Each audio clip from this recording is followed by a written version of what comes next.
Coming up in this episode. For a very small price of a £17,500 salary and a 1.6 GLX Escort, they persuaded me to come down to North Wales and run one of the depots for TDG Williams, and that's where it all started, frankly. The Logistics Collective podcast is a series focused on the logistics industry, where there are many incredible stories to be told. We'll be speaking with those who've worked and are working within the industry today. What have been their experiences, good and bad, since joining, and would they recommend a career in the industry to others? Here's your host, Malcolm Pope. Hi there, and welcome to the next edition of Logistics Collective, the podcast.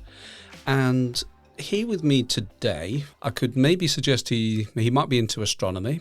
He's certainly interested in Ursa Major. I have Alastair Isbister, who's the Chief Executive Officer of Great Bird Distribution. Hi, how are you doing? Very well, Malcolm. Very well indeed, thank you. So where does today find you and how are you? Well, Malcolm, I'm usually working from home. I never work from home, but I'm not allowed to drive because I've just had a surgery on my shoulder and elbows from a football injury, which at my age is clearly something I shouldn't be doing. So I'm on the mend. We all live and learn, and obviously I wish you a really good recovery. Thank you. Could you tell us a little bit more about what you do? Okay, well, I'm the Chief Executive Officer of Great Bear Distribution Limited, and more accurately. I basically run that business. I don't own that business. It's part of the Kalina family, and my job is to ensure that we deliver the service we promise our customers, and we actually create the profitability for our shareholder, our sole shareholder, to ensure he continues to invest in our business, which thus far we've been reasonably successful at doing. Now, prior to Great Bear, I've looked at your career of stars and highlights, and I see DHL in there, Trade Team, XL Logistics, TDG, and also UCI. So you've had a long career in the industry. What does working in this industry mean to you? I think first and foremost, I find it a fascinating industry. It's forever changing. I think it's changed immeasurably in the time I've been in it. As you can see from that list, actually, there's probably only 3 companies I work for, although I've done very many jobs in them of note. And I think, why do I do it? I just find the people great to work with. It always enthuses me.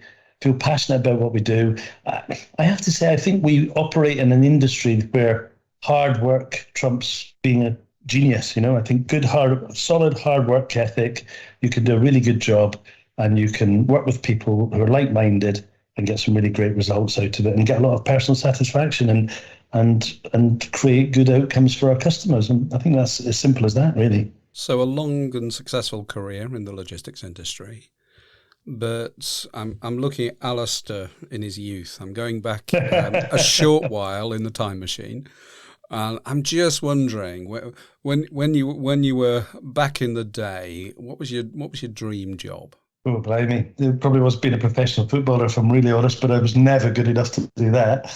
Nowhere near it. That was a dream. My father was an engineer, actually, and I never thought about what I was going to do until probably I was having to decide if I was going to go to university or not. And I just decided I would do, and I would follow my dad and become an engineer. So I was a mechanical engineer. And I found it pretty difficult, if I'm honest. I got through it. I found it challenging. And I then worked in engineering for a couple of years afterwards. But in reality, it was challenging but not fulfilling for me. I don't think I was bright enough, if I'm honest. And I had to do something different. So I definitely didn't have a clear idea that I wanted to end up in logistics, although I'm very glad I did. So how did you get into logistics, and what was your first role? Well, that's a good question, I suppose. Well, actually, what happened was, so my mum, I always remember my mum knew I was a bit unhappy in engineering. And I walked into the kitchen one day and she said, "Oh, there's a job that you should look at there." And basically, it was a job advert to work for TDG. And basically the deal was, if you want to come and work for us we're looking for graduates who have been a couple of years out of university, they've got some life experience. We're looking for our future management talent, and what we're going to offer you is the opportunity to do some projects and pitch them to our more senior management. So people at my sort of level, frankly. And what we'll do is after a couple of years, we'll decide, and you can decide whether or not you want to continue to work with us. But in the meantime, we'll pay for you to do an MBA. So effectively, they created a conversion course from a technical discipline for me into a business discipline. And at the same time, I got the opportunity to do various projects within, at that point, there was a company called Tommy Smith Jr., who were a haulier in the whiskey industry. And they wanted to modernise it, and they gave me various projects, and I had to do that. And at the end of the 2 years, I'd decided that actually it wasn't that exciting, this logistics business, and I was going to go off travelling with my friends to Spain. And in fact, we bought the ticket not to Spain, to Australia, and we'd bought the tickets and everything. And the day came, I had to go and talk to the chief exec of TDG Cairngorm at the time, a guy called Duncan Martin. And I said, listen, I think I'm just going to bail out here, and off we go, and we'll go our separate ways. And he said, well, no, you've done terribly well in your MBA. We don't want you to leave. And he introduced me to a guy called David Williams, who many of you might know. And basically, for a very small price of I think it was £17,500 salary and a 1.6 GLX Escort, they persuaded me to come down to North Wales and run one of the depots for TDG Williams, and that's where it all started, frankly. And I basically became an operator, and ended up over the years getting various depots and more depots, etc. And of course, the ultimate irony in all of that is that David Williams, who was really the reason why I came out of Scotland and stayed in logistics, was by pure chance the original. Well, he was the owner of and creator of Great Bear. So I've actually gone full circle. But actually, I never worked for David. When I only joined Kalina and Great Bear once Kalina had bought Great Bear, and David was no longer with the business. So it's funny, really. I remember David and meeting him, and a really sound and good man. And yeah.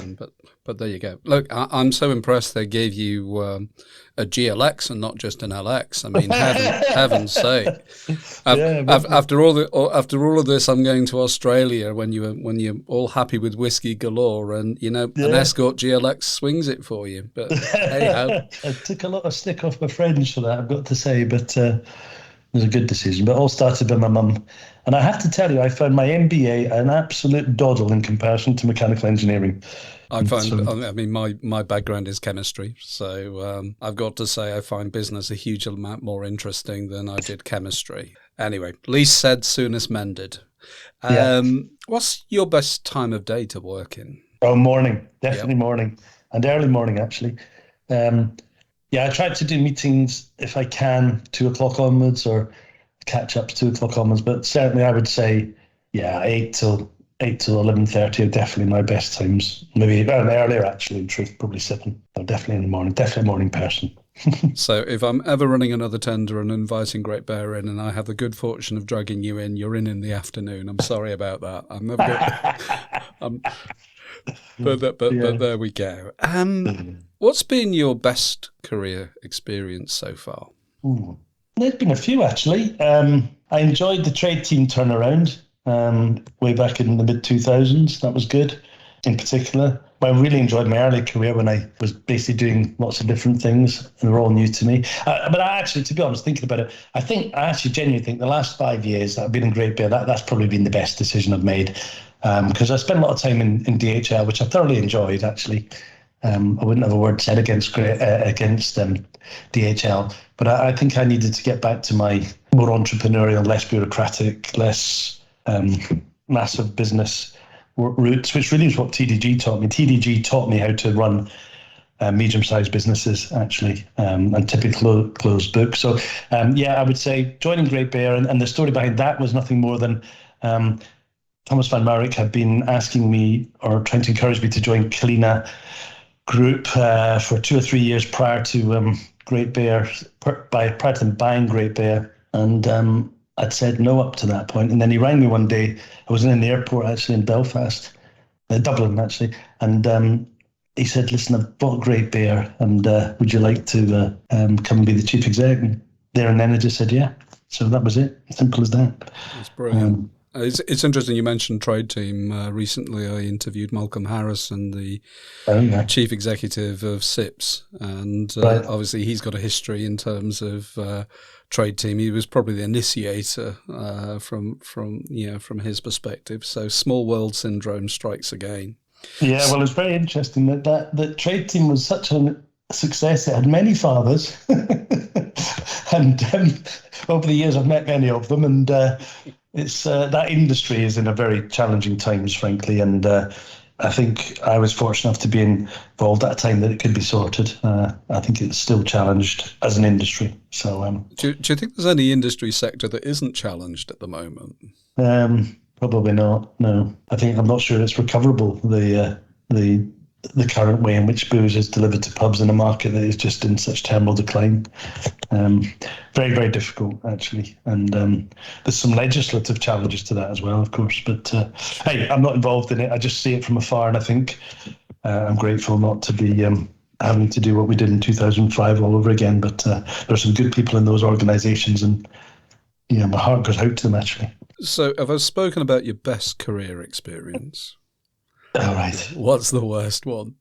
Ooh, what's the worst one? Yeah, well, I probably would. I'm not sure I want to name it. Well, you probably could work it out. I did work for a company for about 14 months. I'd left TDG with a load of sort of self-belief and a few successful bits of business behind me. And in truth, I think I was an ops director at 28. So I was probably, on hindsight, I was probably over-promoted, really. Anyway, so I went to this business, and I think to this day, I still think I did some of the best business work I ever did, actually. Turned around part of that business. But I think that the reality of all that was I did it through sheer will and effort, and a lot of it was personal effort and grabbing and getting a few people behind me. And in the end, actually fell out with the then CEO of that business and left. I never felt comfortable about that because I didn't quite understand why I would fall out, given this, what I saw was tremendous financial turnaround, which I'm sure it was, there's no question about it. But I think on reflection, as I got older, and that definitely damaged my confidence actually in myself. Without going into too much detail, it sort of suited me to leave for various reasons, but it still hurt my pride, And it was only a couple of years later, 3 or 4 years later actually, and I left and went back to a different part of TDG. But that I sort of realised that you had to take more people with you. So much that it was my worst moment, it's possible, and it probably cost me 2 or 3 years in my career path, but it's probably the thing that made me stand back and go, hang on a minute, you've got to lead in a different way. And it's taken me this many years to get better and better, but it's now about taking people with me on the journey and really trying to understand leadership better, my own leadership style more than anything else. So, I learned a phrase from one of my customers actually a few years ago, about 5 years ago. And she said to me, we must never waste a good crisis. That's very true. And look, thank you for sharing. I mean, I guess, they say it's lonely at the top, and it can be, but to get to the top, it isn't necessarily, a completely smooth path with no learning experience. There's no golden path out there. No. We all have our learning experiences through that. And I think that should give hope to people that are looking and starting at their career, that says, okay, there are going to be some lumps on bumps along the way, but to paraphrase Churchill, keep on beggaring on. That's what you've got to do. Yeah. So who's inspired you most in your career? Well, I think, I'm not sure it's in my career actually, but I think the very first person that made me think I had something about me was actually a classics teacher, an old teacher, a guy called Andy Wood. And I'd probably only be, 13, 14, at that time. I'd call him an unconventional teacher, but he had a great personality, natural style, but he was probably the brunt of many kids' cruel jibes, if you like. But he was a great lover of cricket, and he was an umpire for the Scottish cricket world, and also a teacher at my school. And to cut a long story short, so I knew him outside of school as well as I did in school. And he made me the captain of the first 11 team when I was, I think, 13 or 14. Probably because they'd such a poor team. But I was having to suddenly captain kids who were 16 and 17 years of age. And for someone to believe that, and I wasn't that good. I definitely wasn't that good. But he obviously, well, he just put some faith into me that I didn't really have in myself, frankly. And when I left school, he wrote me a personal letter that, and sadly I've lost it, but that alone, basically telling me how he thought I developed and grew and what I was good at and what I wasn't good at.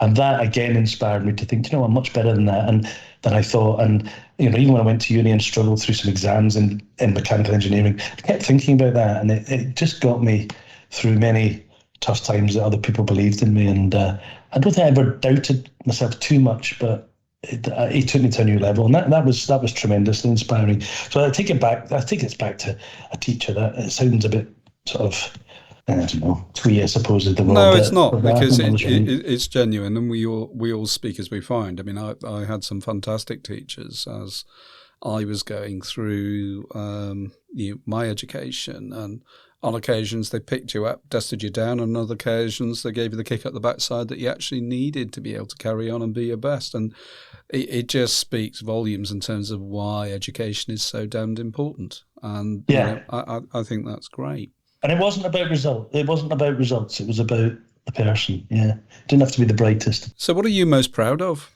Oh, my kids, really. That's always the same.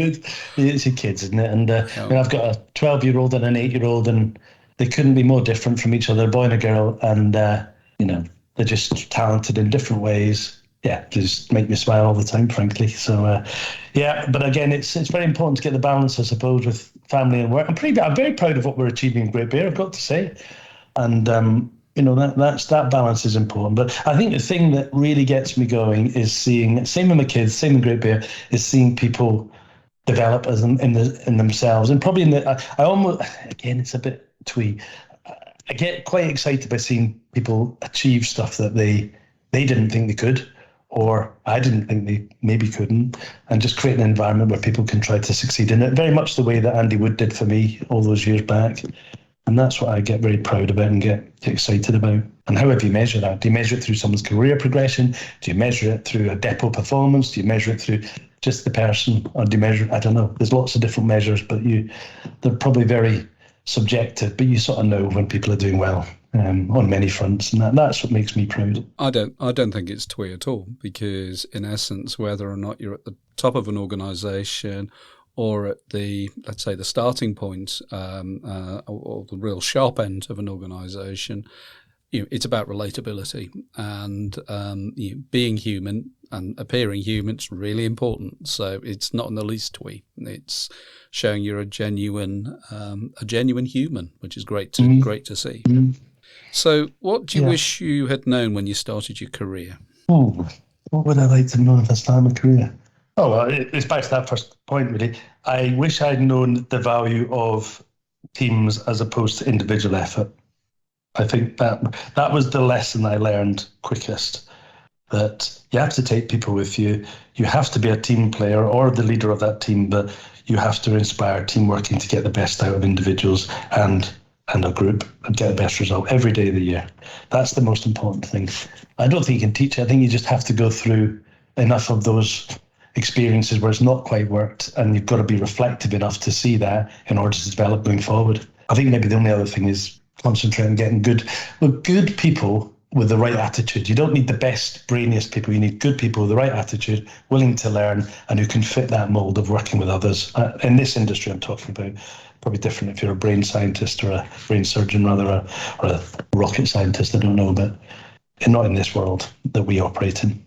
I always feel a good team will always beat even the most brilliant person. Yeah, exactly. Exactly. And so that means that if you're a brilliant person, to surround yourself with a great team is going to cover all the blind spots that everybody has. So yeah, I certainly agree. Yeah. I mean, what's motivating your team right now? I think it's growth. For us, it's the growth we're experiencing, the opportunities we're experiencing. I mean, Great Bear is, next year we will be 3 times the size by the middle of next year, we will, in turnover terms, be 3 times the size that the business was when I got it 5 years ago. And we haven't bought anyone in that. The business has bought stuff, but we have. And so people have had to adapt.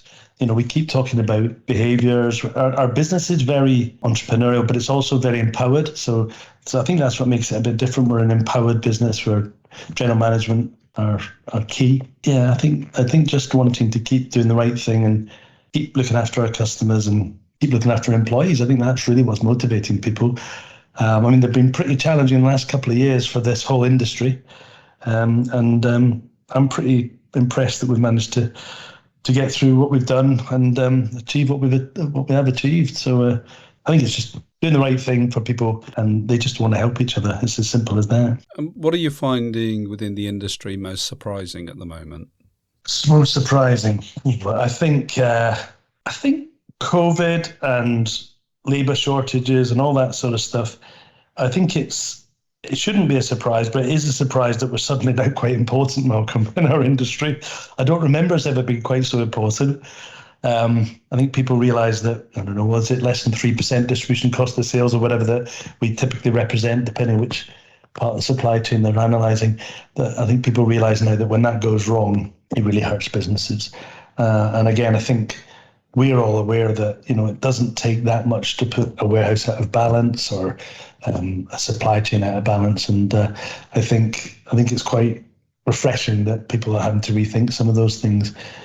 So it's surprising to be important again, I suppose. Again, maybe it's the wrong word, but we're certainly more important. And I think the public now recognise as well that, the driver shortage and the exodus of Eastern European workforce has started to affect all of our lives. But I'm not sure how long that will last for with all the other things that are going on in the world at the moment. I suspect we'll go back to the pecking order. But, I think it's pleasing that we are a bit more important than we used to be. I don't think we're as much of a commodity as we were perceived to be, and we certainly shouldn't be. We make a big difference in every part of everyone's world. My view and my fascination with the industry, starting as a chemist, working as an industrial chemist, and then coming into supply chain and logistics from a relatively youthful age, I was fascinated by its complexity and what it achieves for people. Yeah. People will talk about networks, but it's not. It's sort of like 5-dimensional networks of networks. It's incredibly complex. And the result of that is, at the end of it, you get a happy customer, that they get what they need when they want it most of the time. That and overlying the challenges now in terms of how do we make that more sustainable, that's interesting. And I love solving problems. I like the complexity behind it. That's what attracted me into the industry. What do you dream of in the future for the logistics industry? What do you think is coming? What do I think is coming? Well, I think there's no doubt we're going to see more and more automation. The form of that automation, I think, will be interesting. I think there's only so many ASRS sheds that you can set up that will work in a common user environment. I don't think we're far from, I don't think there's that many more you could create that will work for the long term, for the 25-year term. I think we'll see more semi-automation to get the flexibility. I think we'll continue to see lots of automation in the fulfillment arenas. So yes, I think we're going to see more and more of that in the future. I do wonder what's going to happen with carbon, because obviously some of the stuff that the fulfillment type operation creates must be carbon destructive. It doesn't sit easily with me. I sort of feel it's a bit like you online retailing, online purchase feels like a dirty secret, a guilty secret, because you sort of know the damage that's being occurred, but we all do it. I think it all comes from coordination, collaboration, and planning. You design it better. I often will look out my window, and I live in a fairly small development of houses, 5 houses, and I see 15, 16 more different delivery companies coming in. And, the thought springs to my mind, and I know folks are looking at this now. How can we actually have, perhaps electrifying, have standard local delivery that we collaborate, we bring it into a town consolidation centre and then go out to it. So I think there are some fantastic ideas for the future that I know that parts of the industry are thinking about, and I think it's brilliant. Yeah. So again, I suppose that's the point. If you look at, just take Amazon as an example, if you look at what they've achieved, it was unthinkable 10 years ago. And it's amazing what they have done.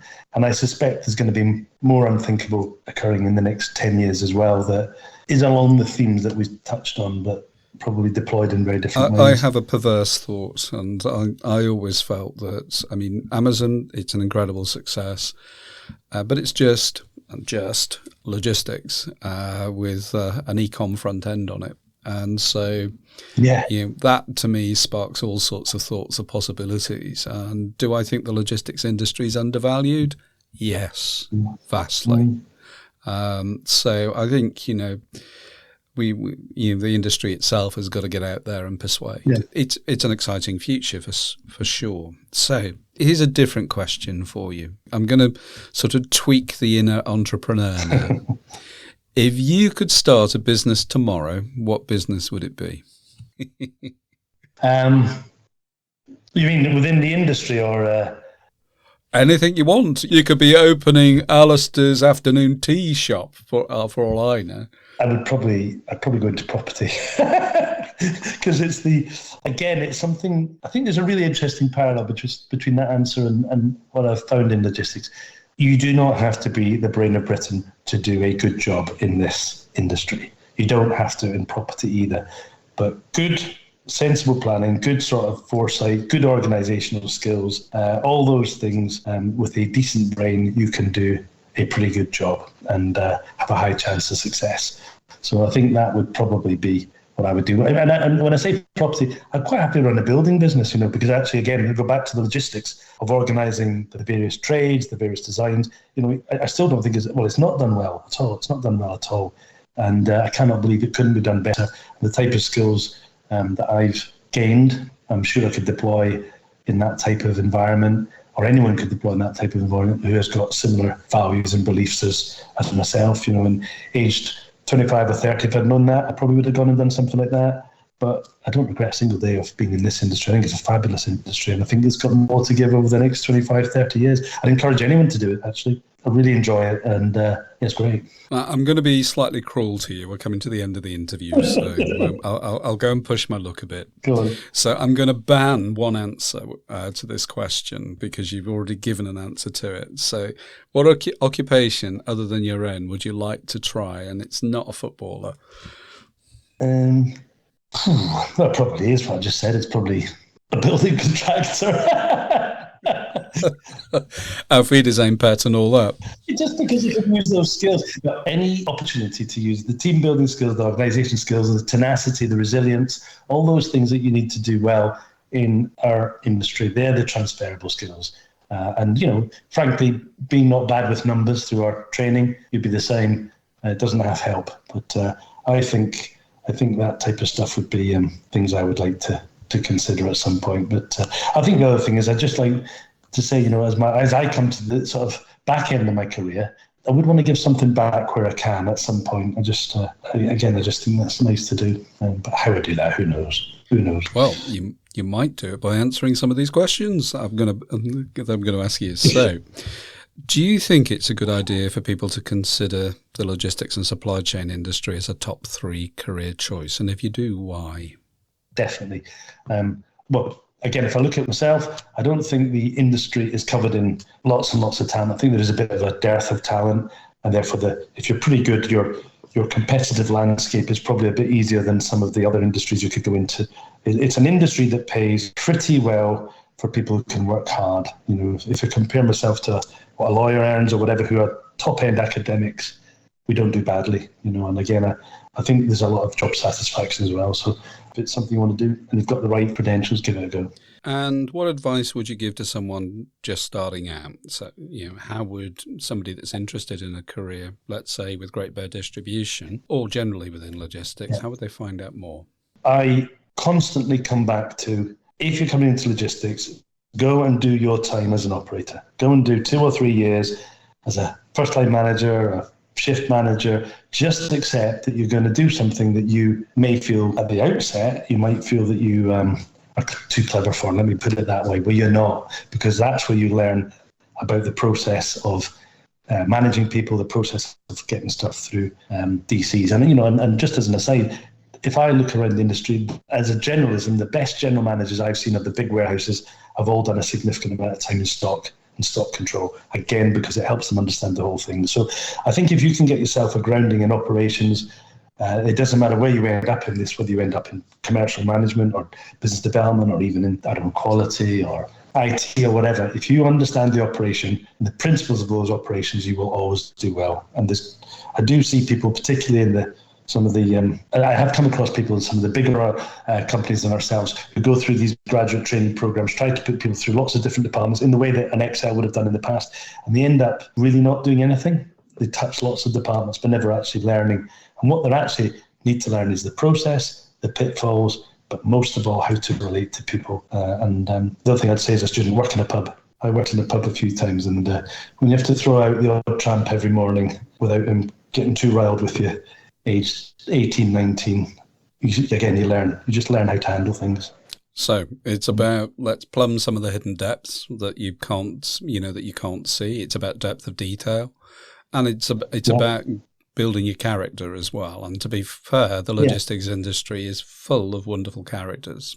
Yeah. Alastair, look, thank you so very much for giving up your time for this interview. It's really appreciated.